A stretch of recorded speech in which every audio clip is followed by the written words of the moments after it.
Assalamualaikum warahmatullahi wabarakatuh. Bismillahirrahmanirrahim. Alhamdulillahi rabbil alamin. Wassalatu wassalamu ala ashrafil anbiya'i wal mursalin Sayyidina wa maulana Muhammadin wa ala alihi wa sahbihi ajma'in, amma ba'du. Faya ayuhan nas usikum wa nafsi bitaqwallah faqad faza man ittaqa. Hadratul mukarram wa muhtaram jamaah, bapak-bapak, ibu-ibu yang dirahmati Allah Subhanahu wa taala. A'udzu billahi minasyaitonir rajim. Bismillahirrahmanirrahim.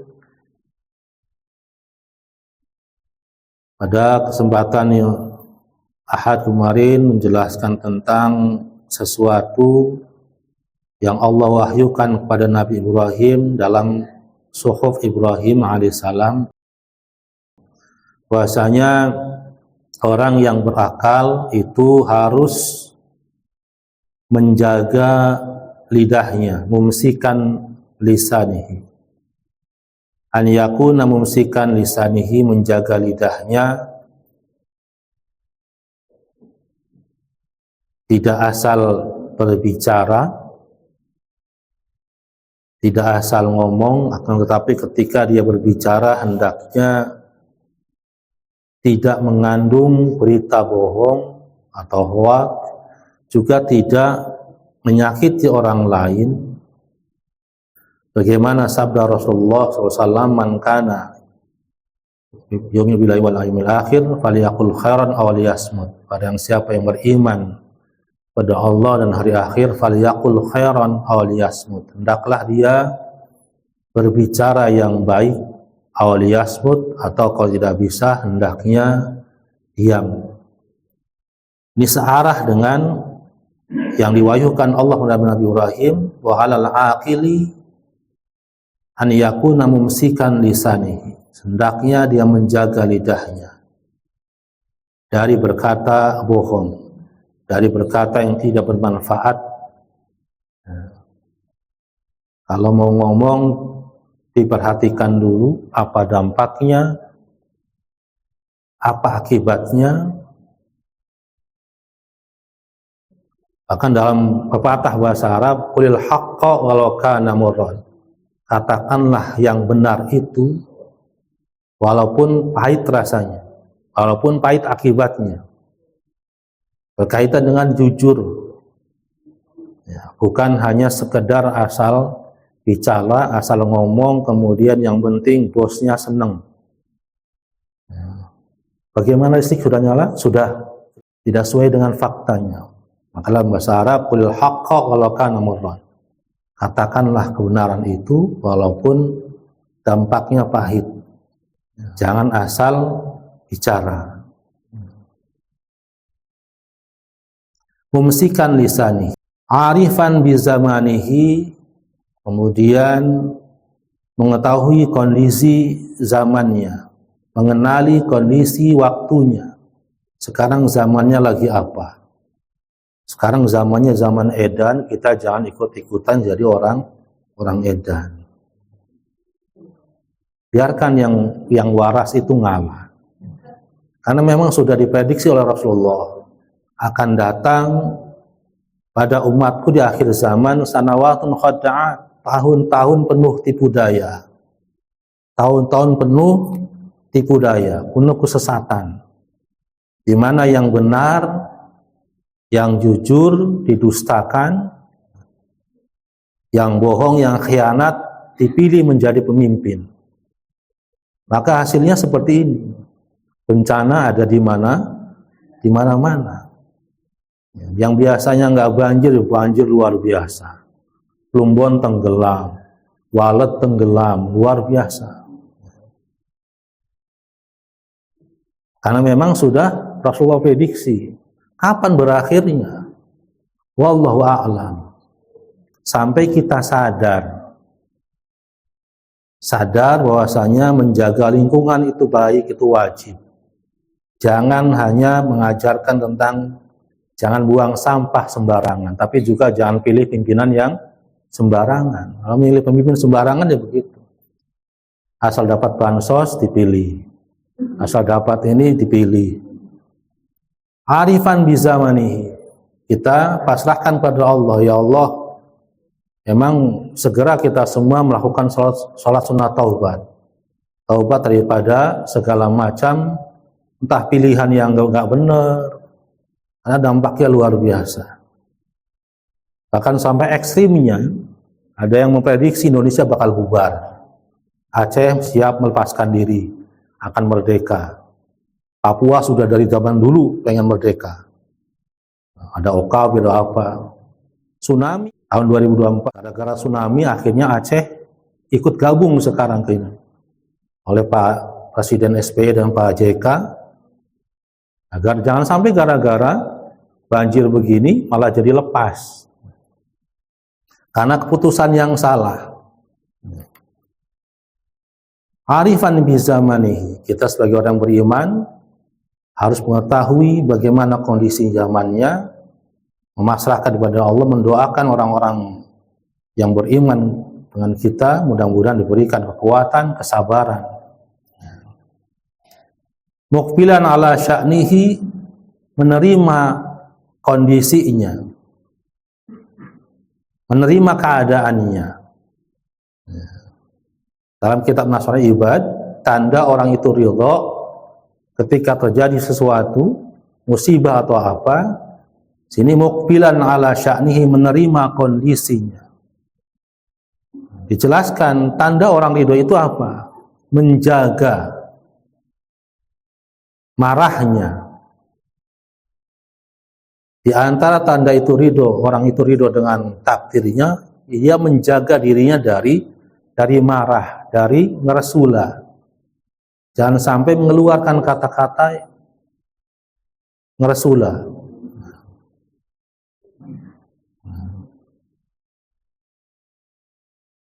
Walal aqili an takuna lahu arba'u sa'atin. Jadi sudah dijelaskan, bagi orang yang berakal hendaknya dia memiliki 4 waktu. Waktu pertama dia gunakan untuk bermunajat pada Allah Subhanahu wa ta'ala. Dan sudah ditentukan oleh Allah untuk kita orang beriman. Untuk kita orang muslim, Allah tentukan sehari 5 kali. Itu yang wajibnya untuk bermunajat pada Allah. Agama yang lain seminggu sekali. Mau Buddha, mau apa, seminggu sekali ngadep Tuhannya. Kalau kita sehari 5 kali. Waktu kita bermunajat pada Allah sehari 5 kali, itu yang wajib. Yang sunnahnya banyak, mangga beritanya ditambah tahajud, ditambah duha, ditambah hajat. Bahkan kalau perlu, setiap waktunya adalah bermunajat pada Allah. Lagi jalan tetap zikir. Zikir termasuk daripada bagian daripada bermunajat pada Allah. Lagi duduk sambil sholawatan, sehingga tidak lepas waktu kita daripada bermunajat pada Allah Subhanahu wa ta'ala.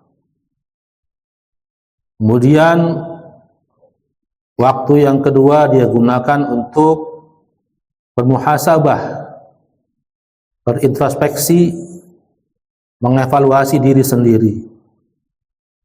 Mana yang lebih banyak manfaatnya atau mana yang lebih banyak mudaratnya. Dihitung setiap waktunya, setiap hari melakukan muhasabah, mengevaluasi.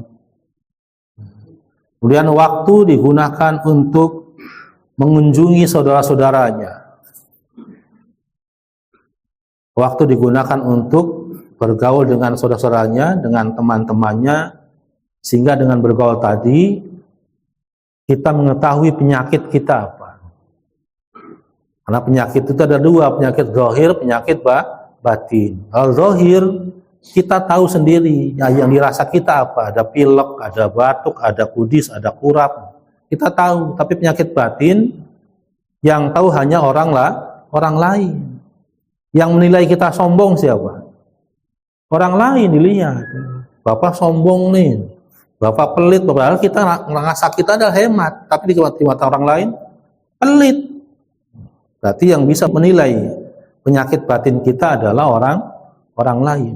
Maka bermuhasabah, maka bergaul dengan mereka supaya tahu kita tuh punya penyakit batin apa. Orang tuh yang ngomongin kita ngomongin apa.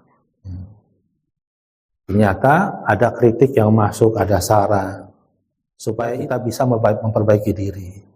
Yang terakhir adalah waktu, yang keempat waktu untuk bersenang-senang, untuk me time, bersenang-senang dengan keluarga, bersenang-senang dengan anak, istri, bersenang-senang dengan diri sendiri.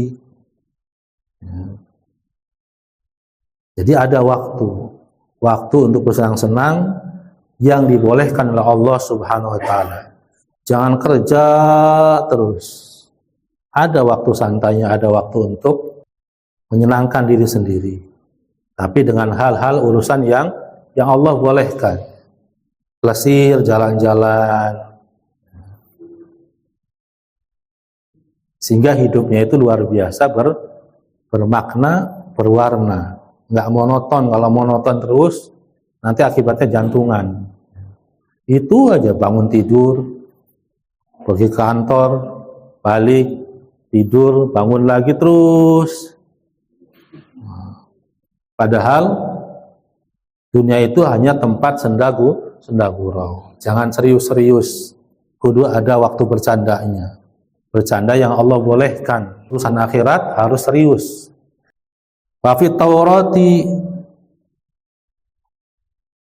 dan Allah wahyukan dalam kitab Taurat, ya ibna Adam, la ta'jiz an taquma baina yadayya musalliyan. Fa inna Allaha alladhi iqtaraba ila qalbika bil ghaibi ra'aita.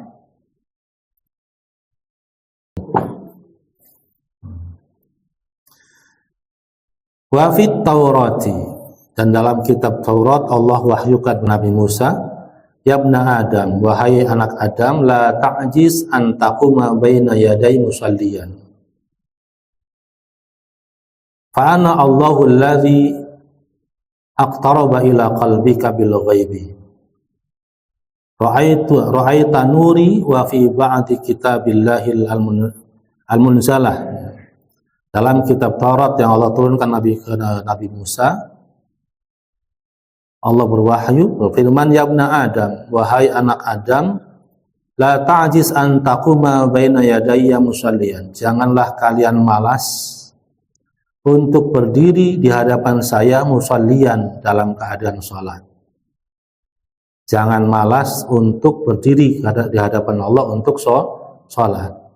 Fa ana Allahu alladhi aqtaraba ila qalbika bil ghaib. Fa'ana, maka sungguhnya saya Allah alladzi yang mendekatkan ila qalbika, mendekatkan diri kepada hatimu bil ghaibi, dengan gaib. Ra'aita nuri, dan kamu akan melihat cahaya saya.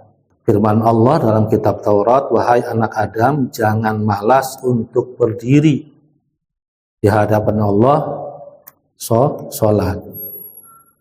Karena Allah lah zat yang mendekatkan diri kepada kita ketika kita sholat secara gaib. Gak bisa kita melihat, menampak, gak bisa.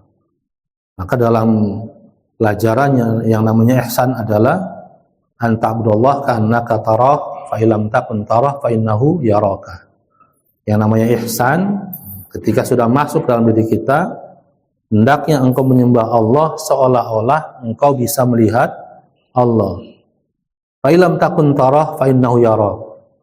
Kalau tidak bisa melihat Allah, tidak bisa seperti itu, fa innahu, maka sungguhnya Allah yaraka, melihat kamu.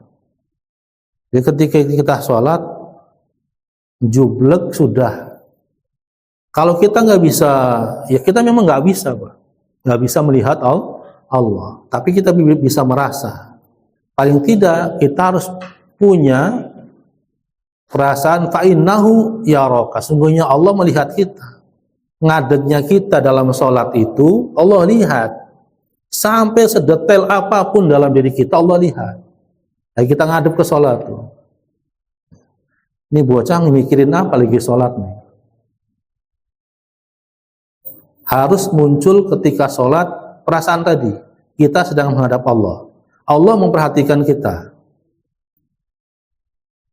Jangan sampai tidak ada unsur seperti itu. Ketika kita sudah merasakan Allah memperhatikan kita, maka bacaan-bacaan sholat dibaca dengan benar. Karena Allah mengetahui sampai sedetail apapun dalam diri kita. Mikiri apa kita sholat? Ternyata mikiri utang, belum bayar cicilan. Ketika selesai sholat, doa sama Allah, ya Allah, Engkau tahu dalam pikiran saya, ya Allah. Sekarang lagi liburan, gak punya duit, pengen jalan-jalan lagi musim hujan. Alhamdulillah, jadi gak kemana-mana. Fa'ilam takun taruh fa'innahu yaraka. Kalau kita tidak bisa, maka Allah, sesungguhnya Allah pasti melihat kita, memperhatikan kita. Ketika kita sedang berdiri dalam sholat menghadap Allah. Jangan sampai pikirannya kemana-mana. Tapi ya susah. Susah. Sekelas Sayyidina Ali saja untuk khusyuk itu susah.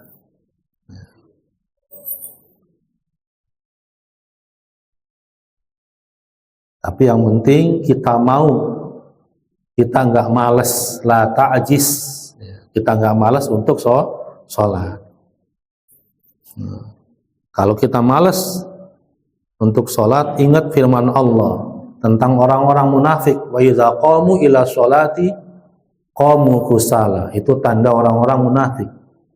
Dan orang-orang munafik ketika dia berdiri untuk sholat, qamu kusala, mereka berdiri dengan malas-malasan, dengan enggan, layap, kelemar, padahal Allah sudah manggil. Ketika azan, Allahu Akbar, waduh azan, bukannya alhamdulillah, tapi waduh azan. Pasti alhamdulillah azan. Nah, orang munafik, waduh azan, lagi tanggung ini. Tapi Allah masih Maha Rahman dan Rahim lagi. Nanti nunggu qomat. Sebagai peringatan untuk kita bahwasanya ayat munafik itu ada. Wa idza qamu ila sholati qamu kusala. Ketika bangun untuk sholat, mereka orang-orang munafik bangun dengan ogah-ogahan. Ya. Fa'ana Allahul ladzi iftaraba ila qalbika bil ghaib. Saya Allah, zat yang mendekati kepada hatimu bil ghaibi, dengan gaib. Ra'aita nuri, kamu akan melihat cahaya saya. Ya. Jadi ketika orang sholat, Allah turunkan cahaya. Selesai sholat rasanya tenang, adem, tentrem, kayak bebannya itu hilang. Kalau kita mau sadari, tapi kalau belum sholat, gelasahan, gak karu-karuan. Coba ya, orang yang biasa sholat isya tepat waktu, tiba-tiba habis sholat maghrib ngantuk luar biasa. Tidurnya itu kayak ya, gelisah, kayak ikan digoreng. Balik sana, balik sini. Karena emang ada sesuatu yang ketinggalan. Bikin penyakit jadinya.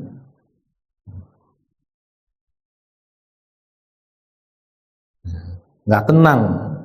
Maka dengan ketika sholat, kayaknya ada yang Allah cabut, ada yang Allah yang isi. Yang dicabut sama Allah apa? Dosa-dosanya diisi dengan kebaikan-kebaikan dan rahmat Allah. Sehingga akhirnya menjadi tenang ketika selesai sholat. Walaupun sholatnya hanya sebatas menggugurkan kewajiban, tetap Allah kasih rasa tenangnya. Walaupun ketika sholat pikirannya kemana-mana, tetap Allah kasih.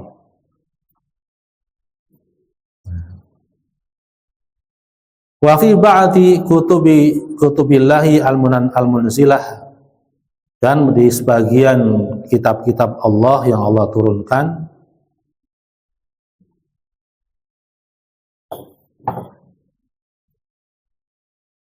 ya ibna Adam khalaqtuka li'ibadati fala tal'ab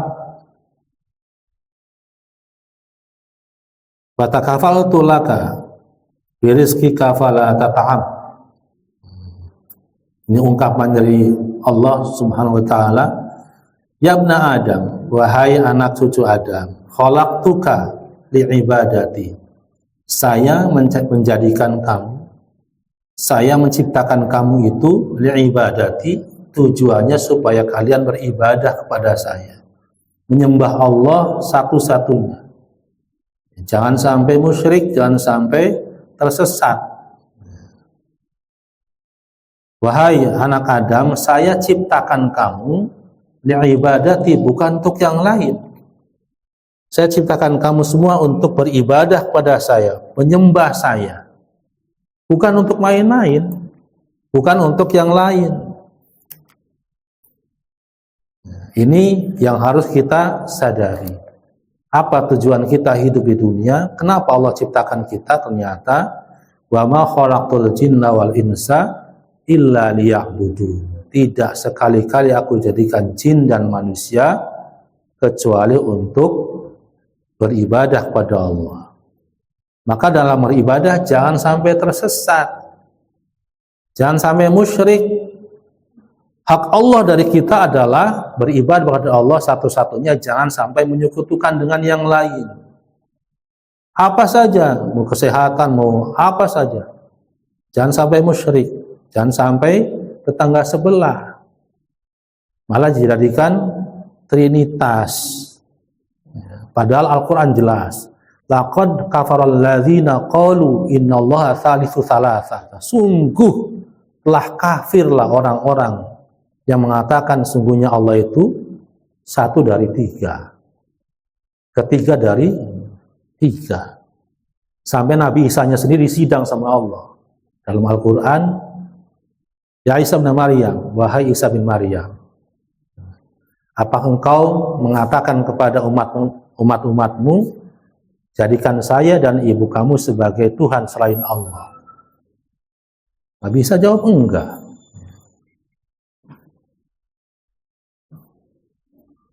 Maka kata Allah, saya menciptakan kalian semua untuk beribadah pada saya. Maka beribadahlah dengan benar, dengan sungguh-sungguh, jangan menyekutukannya dengan apapun. Fala tal'ab, larangannya apa? Fala tal'ab, jangan main-main.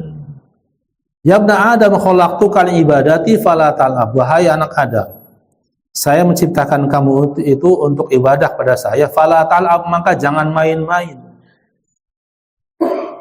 Jangan main-main dalam hal ibadah. Jangan main-main dalam hal urusan akhirat. Wudu yang benar, sholat yang benar, berdoa yang benar, ngomong juga ngomong yang benar, yang hati-hati. Karena semua tingkah laku kita, ucapan kita termasuk ibadah. Kalau diniatkan dengan ibadah. Innamal a'malu binniyat. Sesungguhnya setiap perbuatan itu tergantung niatnya.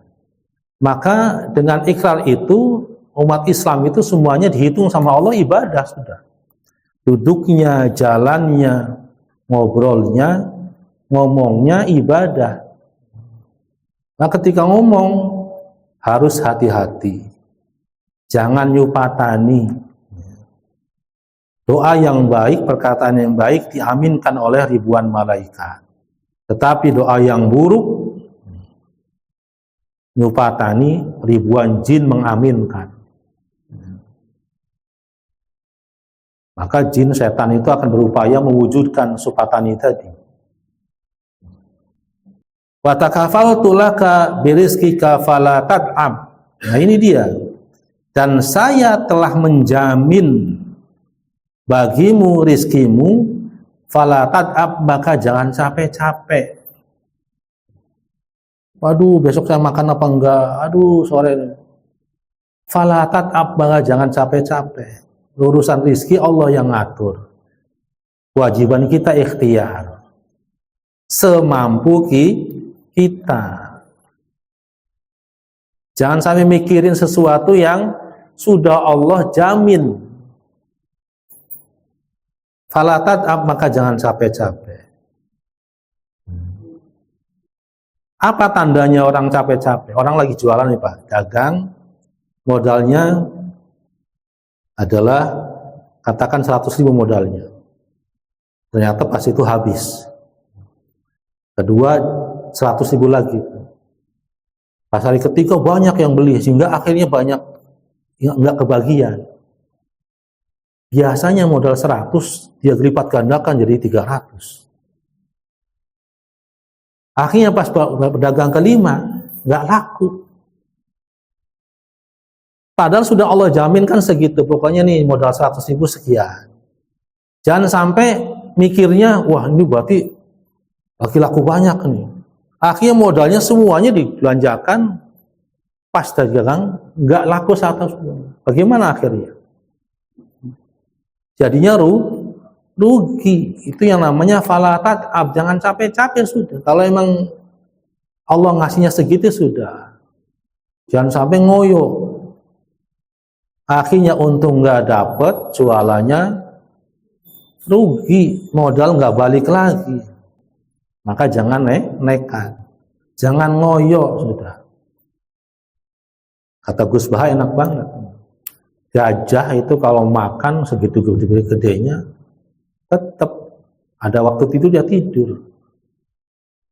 Waktunya tidur ya tidur. Lah kita cuman sehari 3 piring aja luar biasa, sampai dari pagi berangkat sampai subuh pulang subuh lagi. Ngejar apa gitu? Ya Ibn Adam. Ya Ibn Adam utlubni tajiduni. Fa innaka idza wajadtani wajadta kulla syai'in. Wa idza afatka fataka kulla syai'in. Wahai anak Adam, utlubni, carilah saya. Tajiduni, pasti kamu akan mendapati saya. Fa innaka idza wajadtani wajadta kulla syai'in. Maka sesungguhnya jika engkau mendapati saya, mendapatkan saya, wajadta kulla syai'in, kamu akan mendapatkan segalanya. Wa idza fataka kulla syai'in, dan jika kamu melepaskan saya, meninggalkan saya, fataka kulla syai'in, maka kamu tidak akan mendapatkan apa-apa. Ini firman Allah ya. Wahai anak Adam, utlubni, carilah saya. Tajiduni, pasti kamu akan mendapati saya. Fa innaka idza wajadtani wajadta kulla syai'in. Karena sungguhnya jika kamu mendapati saya, kamu akan mendapatkan segala macam, segala sesuatu.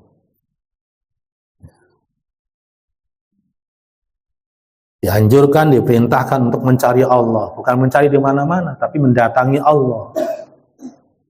Beribadah kepada Allah, mendatangi Allah dalam segala hal urusan.